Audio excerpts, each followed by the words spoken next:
Magandang araw mga Lods. Kumusta kayo?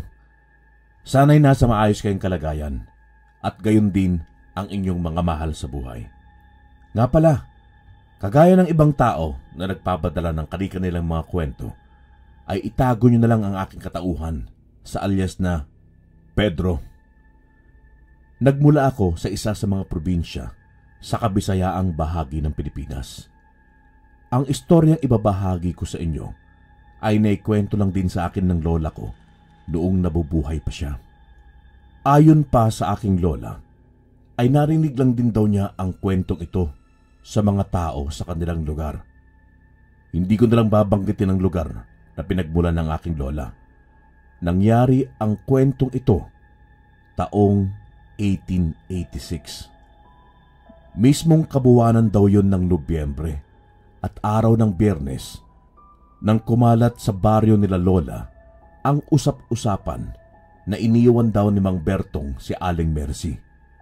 Mag-asawa silang dalawa at may 6 na anak na binubuhay. Hindi na nagulat ang karamihan nang mabalitaan nilang tuluyan ng iniwan ni Mang Bertong si Aling Mercy at sumama ito sa ibang babae.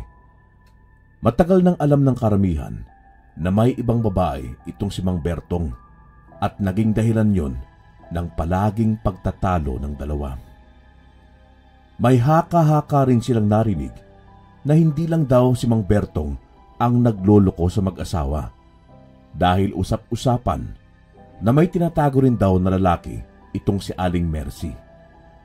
Si Mang Bertong na rin ang nakapagsabi na ilang beses daw siyang nagigising sa gabi na wala sa tabi ang asawa, kaya hinala niya ay nakikipagkita ito sa lalaki niya. "Hoy! Matandang babae! Bigyan mo nga ako ng pera. May lakad kami ngayon ng mga tropa ko. Kung hindi mo sana inaway si tatay at nagtiis ka na lang kahit may ibang babae siya, di sana maganda pa ang buhay natin ngayon." Galit na wika ni Christopher, panganay na anak na lalaki ni na Aling Mercy at Mang Bertong. Simula kasi nang iwan ni Mang Bertong ang kanilang pamilya, ay palaging sinisisi ng mga anak nila si Aling Mercy dahil sa mga nangyayari. Nahihirapan si Aling Mercy sa kanilang sitwasyon. Sa halip na maawa sila sa sariling ina, ay galit na galit pa ang mga ito sa kanya. Hindi rin naman niya masisisi ang mga ito dahil maging siya ay galit din sa sarili. Anito sa sarili, kung nagpakamartir lang sana siya, marahil ay buo pa rin ang kanilang pamilya at sana ay hindi galit sa kanya ang kanyang mga anak. Simula rin nang umalis si Mang Bertong, ay mas lalong naging mahirap ang buhay ni Aling Mercy at ng kanyang mga anak. Nag-iisa lang siyang nagtatrabaho upang may pangtustos ng pang-araw-araw nilang mga pangangailangan. Maliban sa gastusin sa loob ng kanilang bahay, ay may 5 estudyante pang pinapaaral si Aling Mercy. Panganay niyang anak si Christopher na maagang huminto sa pag-aaral at naging isang tambay na walang ibang ginawa kundi ang magsugal at magbisyo. "Ano na, matandang babae? Bibigyan mo ba ako o hindi?" Bahagya pang napapitlag si Aling Mercy dahil sa ginawang pagsigaw sa kanya ni Christopher. Hindi na bago yun sa kanya dahil nasanay na siyang palaging sinisigawan ng sarili niyang mga anak. Ngunit hindi pa rin niya maiwasan na makaramdam ng takot laban sa mga ito. Nanginginig na kinuha ni Aling Mercy ang gusutin at may kalumaan niyang pitaka na nakatago sa bulsa ng suot niyang saya. Ganon na lang ang panlulumo niya nang bumungad sa kanya ang 20 pesos matapos niyang buksan ang kanyang pitaka. Hindi pa man tuluyang nakapagsalita si Aling Mercy nang marahas na hinigit ni Christopher ang pitaka ng ina at kinuha ang laman nito. Napangiwi pa nga ang lalaki nang makitang 20 pesos na lang ang pera ng ina. Sa halip na ibalik yon kay Aling Mercy, ay kinuha ni Christopher ang pera saka ibinulsa. Binato pa niya sa pagmumukha ni Aling Mercy ang gusutin nitong pitaka na wala ng kalaman-laman bago niya iniwan si Aling Mercy na namumroblema. Nang araw na yun, ay dumiretso si Christopher sa bahay ng isa sa mga tropa niya na kagaya niya ay hindi rin nakapagtapos ng pag-aaral at naging tambay. Hanggang sa makarating siya sa bahay ng tropa niya, ay hindi pa rin niya maiwasan na magalit sa sariling ina. Naikwento rin niya sa kanyang mga katropa ang nangyari at tawang-tawa ang mga ito dahil sa narinig. Wala akong pakialam kung masaktan man siya o ano. Kasalanan naman niya talaga kung bakit kami iniwan ni tatay eh. Galit na tugon ni Christopher matapos siyang pagsabihan ng mga katropa niya na masyado naman ata niyang inaabuso ang sariling ina. Mas lalong napatawa ang mga tropa ni Christopher dahil sa sinabi niyang yun. Maya-maya pa ay nagkayayaan na silang gumala. Binabalak nilang tumungo sa ilog at doon mag-inuman. Ang perang panggastos nila ay ang pera na sapilitang kinuha ni Christopher sa sariling ina. Bale, 6 silang lahat na magkakabarkada. Habang naglalakad sa daan papunta sa ilog, ay panay pa ang kwentuhan at tawanan nila. Napapasulyap tuloy sa kanila ang ibang tao na nadadaanan nila at nakakasalubong. Pero, may iba ako mga pre. Sa tingin niyo ba, totoo ang balibalitang may gumagalang na aswang dito sa ating baryo? Hindi ba nung nakaraan natagpuan ng bangkay ng dalagang anak ni Aling Mildred sa kagubatan? Pag-iiba ni Michael ng usapan. Malumanay ang kanyang boses, ngunit bakas sa mukha ang pagtataka at pag-aalala. Naniniwala ka ron? Hindi totoo ang aswang pre. Natatawang tugon ni Lucas, ang binatang nagmula sa lungsod ng Maynila. Natahimik din ang iba nilang tropa dahil sa sinabi niyang yun. Wala mang may matibay na ebidensya na hindi normal na tao ang may kagagawan nun. Ngunit malakas ang kutob nila na may kinalaman ang gumagalang aswang sa mga kababalaghang nangyayari sa kanilang baryo. Hindi lang ang bangkay ng dalagang anak ni Aling Mildred ang natagpuan sa loob ng kagubatan dahil kung tutuusin ay ilang beses na yung nangyari. Halos lahat ng mga biktima ay namatay sa kalunos-lunos na paraan. Wakwak ang tiyan ng mga biktima at nawawala ang kanilang mga lamang loob. Napadaan pa silang 6 sa maliit na tindahan ni Aling Divina at bumili ng alak at pulutan. Pinagalitan pa nga sila ni Aling Divina dahil may mga utang pa pala ang mga ito sa kanyang tindahan na siya namang tinawanan nila Christopher at sinabihan si Aling Divina na babayaran naman nila ang babae pag magkapera sila. Nang makarating ang grupo ni Christopher sa ilog, ay hindi na sila nagsayang pa ng oras at kaagad na nagsimula ng inuman. Panay pa ang kwentuhan nila at tawanan habang pinagsasaluhan ang binili nilang alak at pulutan. Napagkwentuhan din nila ang dayong babae na bagong lipat sa kanilang lugar. Gandang-ganda silang 6 sa babae, lalo na't kakaiba ang angkin nitong kagandahan. Ngunit yun nga lang, hindi nila mapormahan ang babae dahil may nobyo itong pulis na palaging nakabantay sa dalaga. Pasado 4:00 na ng hapon nang huminto sa pag-iinuman ang grupo ni Christopher. Dala ng kalasingan ay nakatulog pa siya kung kaya't walang nagawa ang 5 niyang mga kabarkada kundi ang hayaan na lang siya at iwan na mahimbing ang pagkakatulog sa batuhan. Napatawa pa nga ang mga ito at pinagtripan ang natutulog na si Christopher.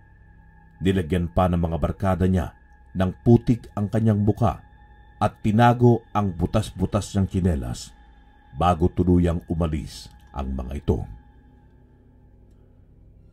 Nang magising si Christopher, ay madilim na ang paligid. Napamura pa nga raw siya nang maramdaman niya na parang may malagkit sa kanyang muka. Nang punasan niya yon, ay mas lalo siyang nakaramdam ng inis nang mapagtanto niyang putik pala yon. Napailing-iling na lang siya, saka napakapa sa batuhan upang kunin ang kanyang tsinelas, ngunit nabigo siyang mahanap yon. Sunod-sunod siyang napamura nang maisip na baka pinagtitripan na naman siya ng mga barkada niya. Ay, humanda kayo bukas sa akin, mga animal. Inis na wika ni Christopher bago siya naglakad palapit sa ilog. Napailing-iling siya bago tuluyang napahilamos ng kanyang muka, at nang matapos ay mag-isa niyang tinahak ang daan paalis sa lugar na yon. Tahimik lang na naglalakad si Christopher. Napahawak pa siya sa kanyang sikmura nang biglang kumalam yon. Napabulong siya at napatanong sa sarili kung anong ulam daw kaya ang hinanda ng kanyang ina. Nagalit din siya nang maisip na baka tubig at asin na naman ang uulamin niya pagdating sa bahay nila. Hindi pa man tuluyang nakakarating si Christopher sa bahay nila nang bigla siyang tawagin ni Mang Leon. Kumpari ito ng tatay niya.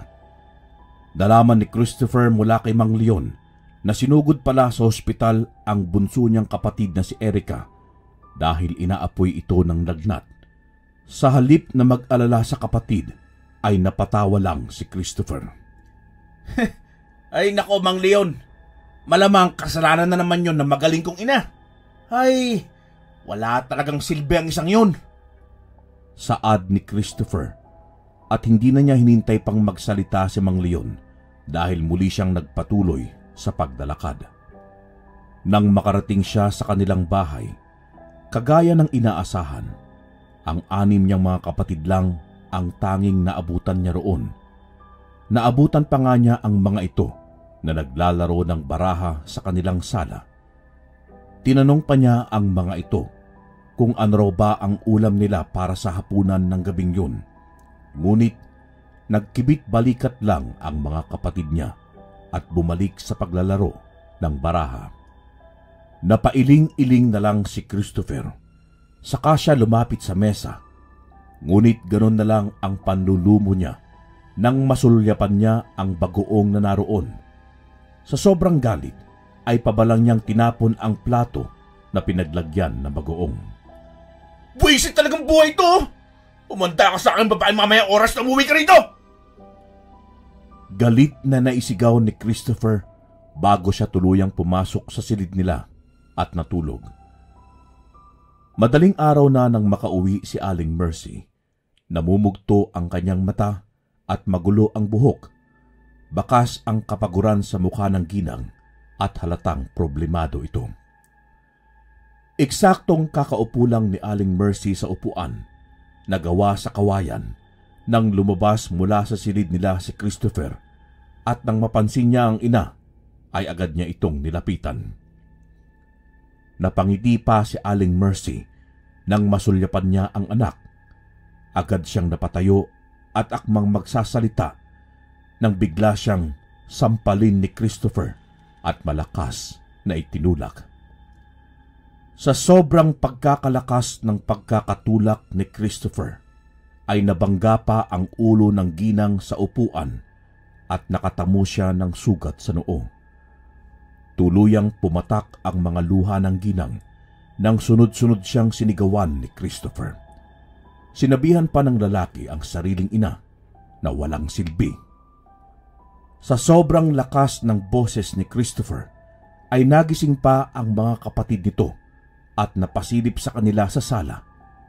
Hindi rin nakaimik ang mga ito at nanatiling nakatingin lang sa ina nilang tahimik na umiiyak. Ang dapat sa'yo, pinapatulog sa kulungan ng mga kambing para magtanda ka. Galit na sigaw ni Christopher at marahas na kinaladkad ang sariling ina palabas ng kanilang bahay. Tuluyang napahagulgol si Aling Mercy at nagmamakaawa sa anak na wag daw nitong gawin yun sa kanya. Ngunit tila bingi si Christopher at patuloy na ginawa ang masama niyang balak. Dinala at kinulong niya ang sariling ina sa kulungan ng mga kambing. Bago pa niya ito tuluyang iwanan, ay pinagsisipa pa ni Christopher si Aling Mercy at dinuraan. Sa sobrang panghihina at labis na kapaguran, ay tuluyang bumagsak si Aling Mercy sa lupa at nawalan ng malay. Agad na bumalik sa loob ng kanilang bahay si Christopher. Nakarinig pa nga siya ng ingay sa labas. Nawari niya'y nagmula sa kulungan ng mga kambing, ngunit ipinagsawalang bahala na lang niya.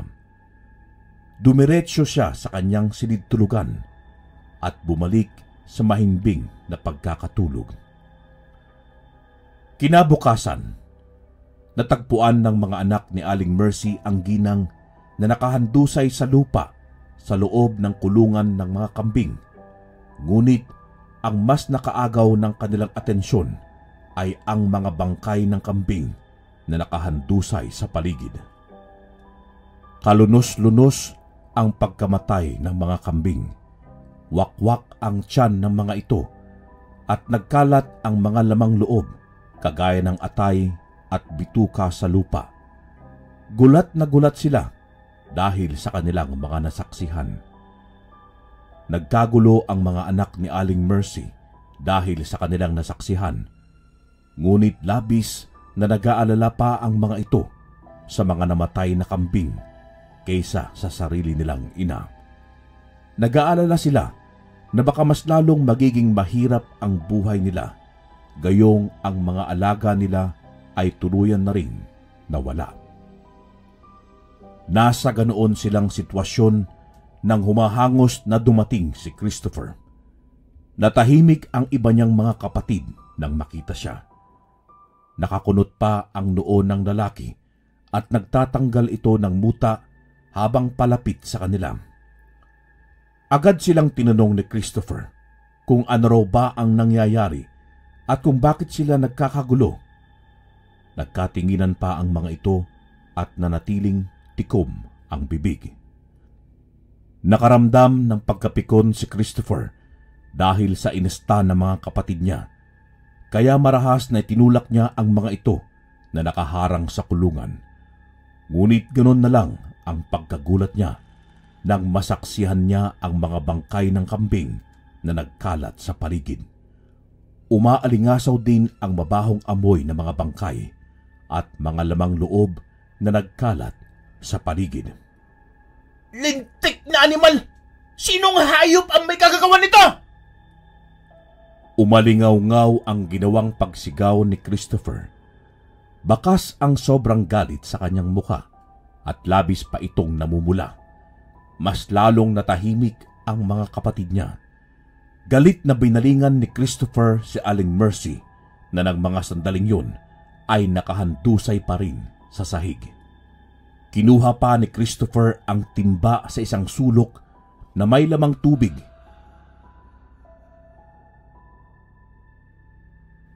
At walang pagdadalawang isip na binuhos yun sa walang malay na inam. Hindi pa nakontento si Christopher dahil ilang beses pa niyang pinagsisipa si Aling Mercy hanggang sa tuluyan itong magising. Nang magising ang ginang, ay isang malakas na sampal ang natanggap niya mula sa panganay na anak. Napaluha si Aling Mercy dahil sa sobrang sakit na kanyang naramdaman. Tuluyan siyang napahagulgol ng iyak nang muli siyang sigawan ni Christopher at sinisi sa kanya ang pagkamatay ng mga kambing. Ilang beses din siyang tumanggi na wala siyang kinalaman sa pagkamatay ng mga kambing. Ngunit pinagbuhatan pa rin siya ng kamay ni Christopher at nang magsawa ito ay kinaladkad niya ang sariling ina palabas sa kulungan ng mga kambing. Lumuhod at nagmakaawa si Aling Mercy, hindi lang kay Christopher, kundi maging sa iba pa niyang mga anak na huwag siyang palayasin, ngunit sadyang may pusong bato ang mga ito dahil sa pilitan nilang pinalaya si Aling Mercy, ni hindi makitaan ng kahit anong awa sa mukha ng mga anak niya matapos siyang palayasin ng mga ito. Walang nagawa si Aling Mercy kundi mabigat ang loob na umalis sa lugar na yun. Nang tuluyang mawala si Aling Mercy, ay saka inutusan ni Christopher ang isa niyang kapatid na bantayan ang bunso nilang kapatid sa ospital bago siya tumungo sa kanyang mga katropa upang manghiram sana ng pera. Ganon na lang ang pagkadismaya ni Christopher nang tanggihan siya ng mga katropa niya, at sa halip na tulungan siya ng mga ito, ay pinaalis pa siya.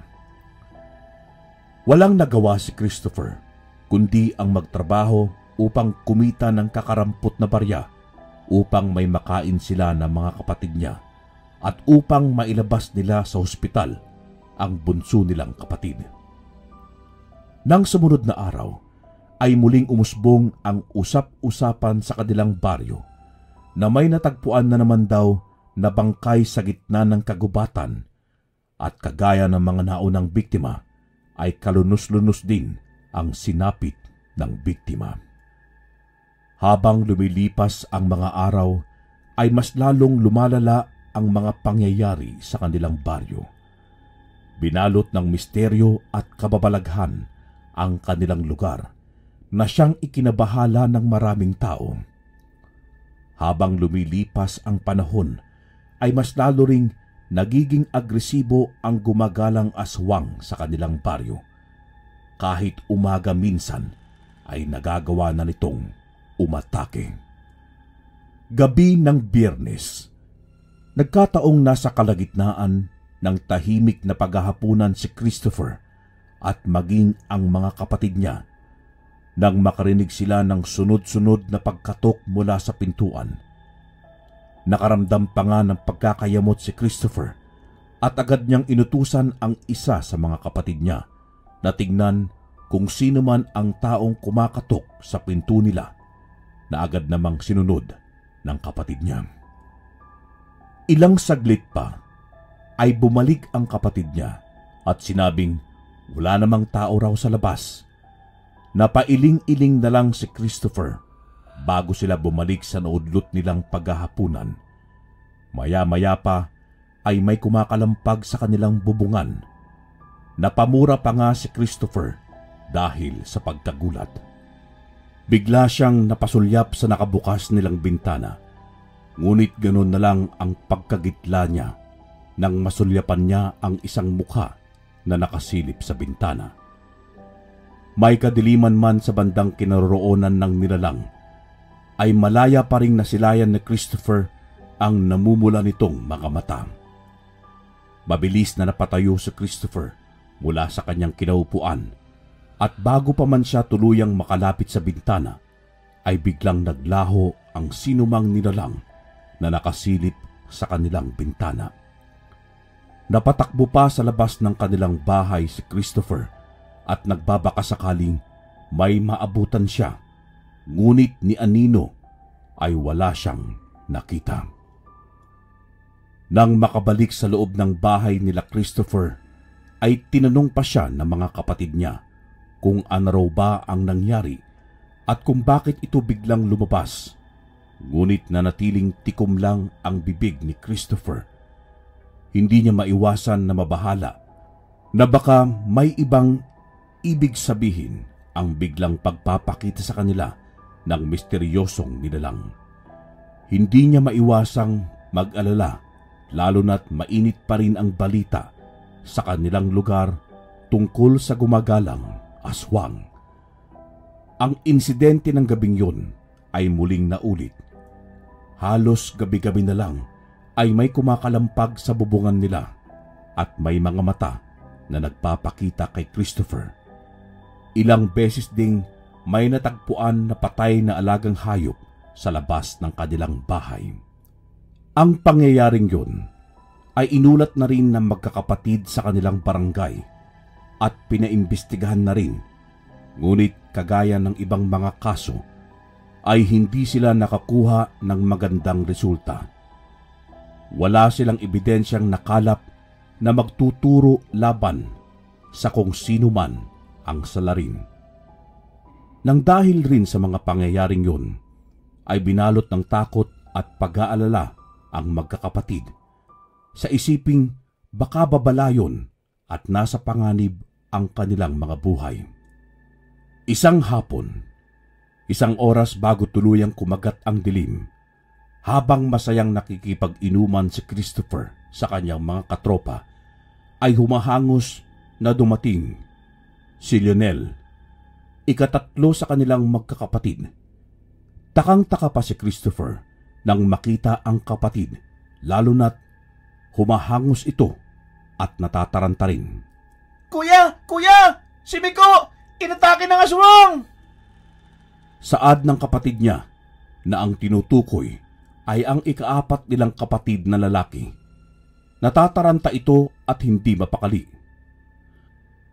Nang dahil sa narinig, ay agad na napatayo si Christopher at napatakbo pauwi sa kanila. Sunod-sunod pa siyang napamura habang tumatakbo. Nang makarating sa kanila, ay naabutan pa niya ang tumpukan ng mga tao sa labas ng bahay nila. Kaya sinigawan niya ang mga ito upang makapasok siya. Nang makarating sa loob ng kanilang bahay si Christopher, ay naabutan pa niyang nagkakagulo ang paligid. Ngunit ang mas nakaagaw ng pansin niya ay ang mga kapatid niya na ginagamot si Miko.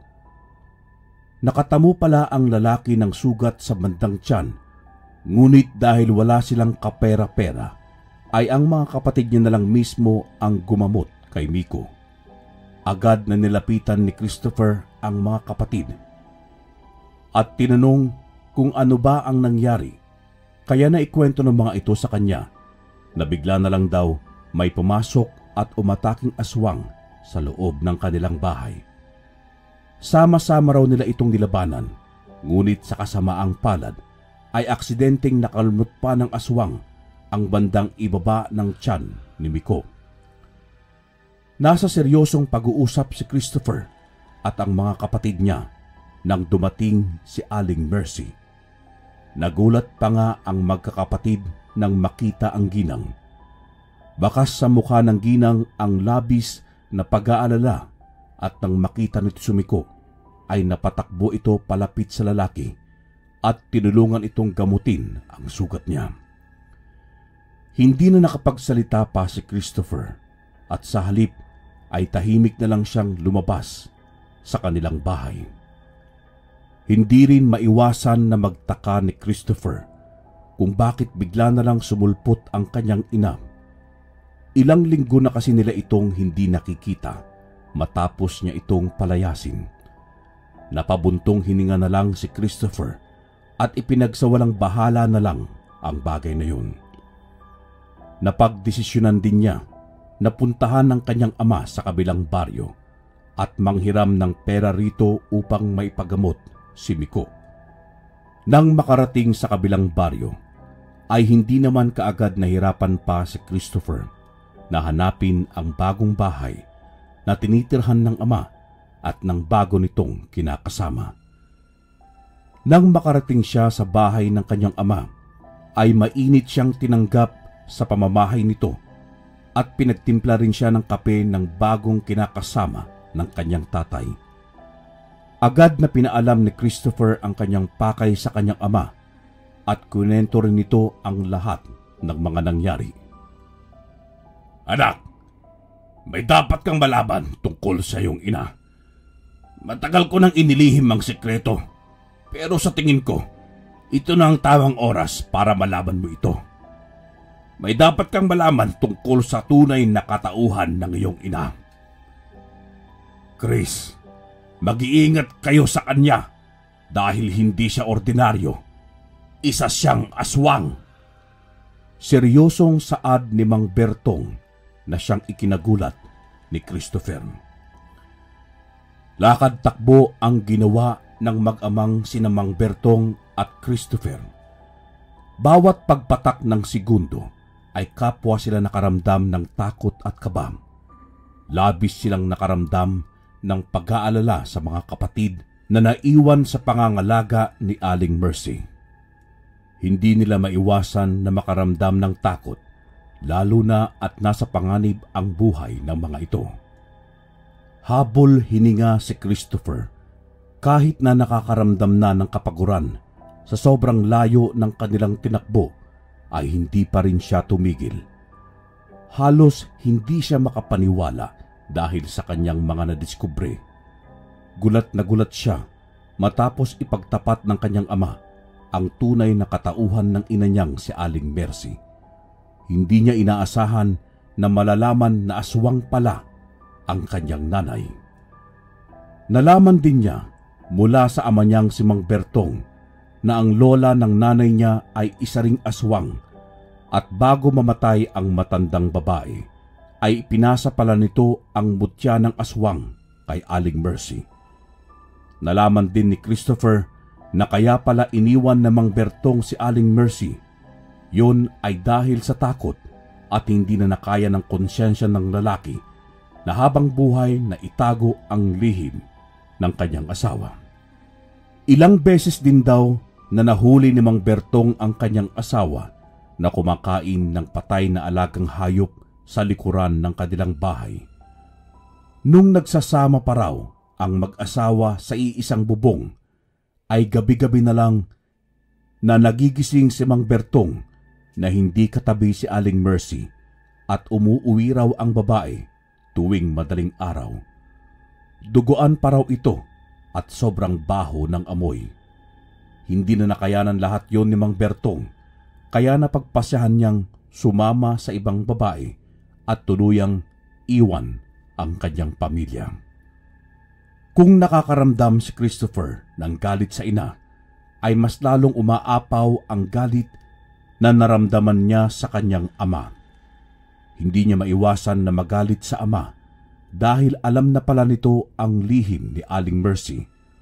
Ngunit sa halip na ilayo silang magkakapatid sa ginang, ay iniwan pa sila ni Mang Bertong sa pangangalaga ng nanay nilang aswang. Doon din naisip ni Christopher na makasarili pala talaga ang kanilang ama. Hindi rin naman daw akalain ni Mang Bertong na magagawang saktan ni Aling Mercy ang sarili nitong mga anak. Gayong kitang-kita naman ng lalaki ang labis na pagmamahal ni Aling Mercy sa mga bata. Ngunit mukhang nagbago na yon dahil sa labis na pang-aabuso ng mga bata sa sarili nilang ina. Tuluyang nakaramdam ng labis na pagsisisi si Christopher dahil sa ginawang pang-aabuso sa ina. Naisip niya na kung hindi sana niya inabuso ang ina, marahil hindi malalagay sa panganib ang mga kapatid niya. Hindi maiwasan ni Christopher na makaramdam ng takot na baka bumalik ang ina upang maghiganti dahil sa pang-aapi nila rito. Lakad-takbo ang ginagawa ng mag-ama. May dala-dala pa silang itak at buntot pagi. Malalim na ang gabi nang makabalik sina Christopher at Mang Bertong sa baryo. Hindi pa rin tumigil ang mga ito sa kakatakbo hanggang sa tuluyan silang nakarating sa kanilang bahay. Agad na kinutuban ang mag-ama nang masulyapan na nakapatay ang ilaw sa loob ng bahay nila. Nagkatinginan pa silang dalawa. Napahigpit ang pagkakahawak sa armas na dala nila at hindi alintana ang naghihintay na panganib at lakas loob na pumasok sila sa loob ng bahay. Ilang beses pang tinawag ni Mang Bertong ang pangalan ng mga anak niya, ngunit wala siyang nakuhang tugon mula sa mga ito. Maliban sa huni ng mga insekto at kuliglig, ay binabalot ng katahimikan ang buong paligid. Tahimik at maingat ang mag-ama habang nangangapa sa dilim at hinahanap ang ibang mga bata. Nasa ganoon silang sitwasyon nang biglang umilaw ang paligid. Gulat na gulat pa silang dalawa nang masulyapan nila si Aling Mercy na nakaupo sa harapan ng mesa. May iba't ibang putahe ang nakalapag sa kanilang hapagkainan, ngunit ang mas nakaagaw ng atensyon ng dalawang lalaki ay ang dugo na nasa mukha at damit ni Aling Mercy. Nanlilisik ang namumulang mga mata ng babae. Sobrang nakakatakot ang hitsura nito na noon lang nakita ni Christopher. Sunod-sunod pang napalunok ang binata nang masulyapan niya ang patalim na hawak ng ina at hindi nakaligtas sa kanyang paningin ang pagpatak ng pulang likido mula sa hawak na patalim ni Aling Mercy. Namutla si Christopher. Matapang siyang tao, ngunit sa pagkakataong yun ay labis na nanginig ang buo niyang katawan sa sobrang takot. Pakiramdam niya'y naputulan siya ng dila dahil hindi niya magawang makapagsalita. Nanlamig ang buo niyang katawan at hindi siya makakilos. Nasa ganoon siyang kalagayan nang marinig niyang sumigaw ang kanyang amang, si Mang Bertong. Mercy! Anong Nasaan ang mga bata? Galit na sigaw ni Mang Bertong. Nanginginig din ito dahil sa takot at galit. Maya-maya pa ay galit na napatayo si Aling Mercy at napasigaw ito.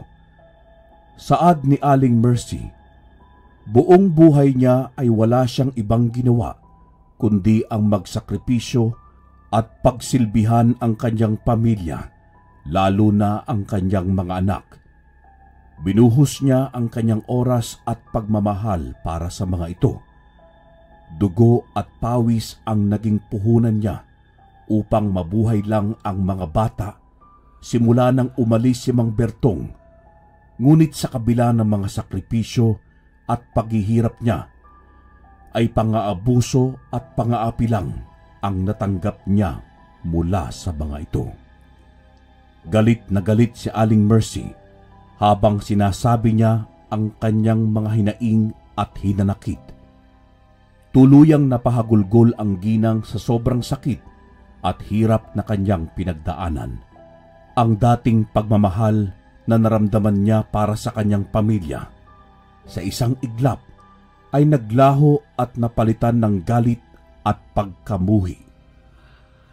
Tuluyang napaluha rin si Christopher dahil sa mga narinig mula kay Aling Mercy. Hindi pa man sila tuluyang nakakaalis mula sa kanyang kinatatayuan, ay mabilis silang inatake ni Aling Mercy. Nagbago ang wangis ng ginang at naging isa itong mabangis na hayop na hawig sa baboy ramo. Walang nagawa ang mag-ama kundi ang labanan si Aling Mercy. Sa sobrang liksi ng galaw ni Aling Mercy, ay aksidente nitong nakalmot sa mukha si Christopher. Kusang natigilan si Aling Mercy nang may dumaloy na dugo sa mukha ng panganay niyang anak. Kinuha ni Mang Bertong ang pagkakataong yun at inatake si Aling Mercy. Anak! Patawad! Tanging naisambit ni Aling Mercy habang nakatitig pa rin ito sa dumudugong mukha ni Christopher. Ngunit bago pa tuluyang mapabagsak ni Mang Bertong si Aling Mercy, ay nagawa na nitong makatakas. Hindi na siya nahabol pa ng dalawa dahil sa sobrang liksi nitong gumalaw. Matapos ang pangyayaring yun, ay hindi na nag-aksaya pa ng oras ang dalawa at agad na hinanap ang iba pang mga bata. Sa kabutihang palad, ay ligtas na natagpuan nila ang mga ito sa likod ng kanilang bahay at nakagapos ang mga ito sa puno. May takip din na tela ang bibig ng mga ito, dahilan upang hindi sila makalikha ng anumang ingay. Nang dahil sa mga nangyari, ay walang nagawa si Mang Bertong kundi isama sa kanya ang mga bata sa bahay nila ng bago niyang asawa. Nalaman din nila na ang mga putahing hinanda pala ni Aling Mercy ng araw na yon ay totoong karne ng baboy na binili nila sa palengke ng hapong yon. Humingi rin ng tawad si Mang Bertong sa mga bata sa lahat ng pagkukulang at pagkakamaling ginawa niya. Halos hindi pa rin makapaniwala ang mga bata na ang ina nilang inabuso nila at ilang beses inapi ay isa palang aswang. Yun na ang huling beses na nagpakita at nagparamdam sa kanila si Aling Mercy. Tuluyan itong naglaho na parang bula. Ang mga pangyayaring yun ay nakapagpabago sa magkakapatid, lalo na kay Christopher. Tuluyan siyang nagsisi dahil sa ginawa niyang pang-aabuso at pang-aapi sa sarili nilang ina.